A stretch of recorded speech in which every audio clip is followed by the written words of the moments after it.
now continue our weekly land report segment in partnership with the American Society of Farm Managers and Rural Appraisers. We're bringing you timely updates on land use and value throughout the country with top rural property professionals. District 7 Vice President Skye Root joins us now for an update from his region. Skye, thanks for being here. So, I know you're both an accredited farm manager and accredited agricultural consultant. So what does an accredited agricultural consultant do in the Western U.S.? And does it differ from other regions?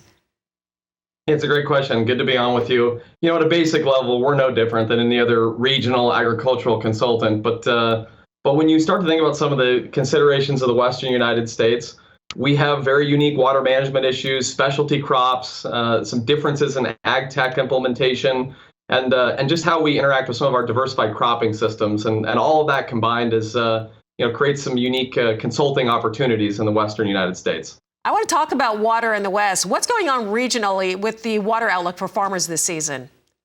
Hey, in any given year, the water outlook varies widely across the Western U.S. Overall, though, above average snowpack, plentiful rainfall, and some colder weathers this spring have been a huge blessing, a needed one for California, Nevada, the Great Basin, Colorado River. The U.S. Drought Monitor actually in the West, really throughout the country, looks quite a bit inverted. We normally see it very dry in the Southwest, and right now it's dry elsewhere and very little drought through this point in the year in the Southwest, which is quite rare and nice.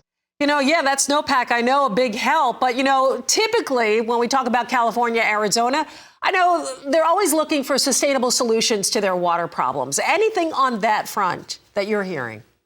It's been in the national news feed for months now, talking about the Colorado River and Arizona and California and how to handle some of those long-term issues. And the reality is solving large-scale water issues, supply issues in a desert that is filled with lots of people it's not an easy task. Lots of different constituents and stakeholders, but while there's not a silver bullet, a lot of solutions are being implemented that the mainstream media is not seeing.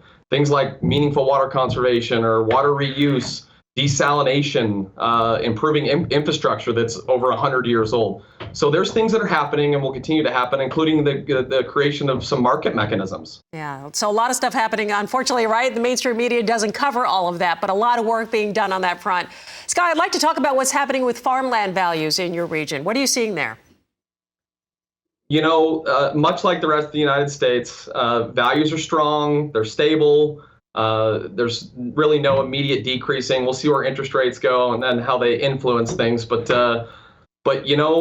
in my region, if you're talking about an acre of strawberry ground in Santa Barbara, California, it could be worth $100,000 an acre. And an acre of dryland wheat in northern Washington could be worth $1,000 an acre. And so the range of value in the West is just immense. But pretty consistently, it's stable and increasing. Yeah. When you hear from your clients anything that they're saying when it comes to the ever-changing landscape, when we talk about the import-export environment? Oh boy, I saw one of your headlines about that just now.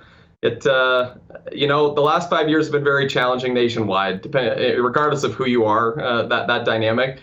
But some of the specific trade agreements, sanctions, subsidies that have hit via the Trump trade wars or whatever it might be, have affected different people in different ways. For example, U.S. Apple exports were about 30% of Apple sales, and that came to a screeching halt about 4 years ago. And the Apple industry has really struggled to rebound from that, whether you're New York, Michigan, or Washington. Whereas the Russian-Ukraine conflict, wheat prices for an American wheat grower have been at all-time highs for 18 months. And so those types of global events, affect everybody differently, but they're nonetheless very important. Right, all depending on that commodity. Thank you, as always. Always appreciate your insight. Skye Root with the American Society of Farm Managers and Rural Appraisers. Be sure to join us each Wednesday, 1:30 Eastern, for a weekly land report update.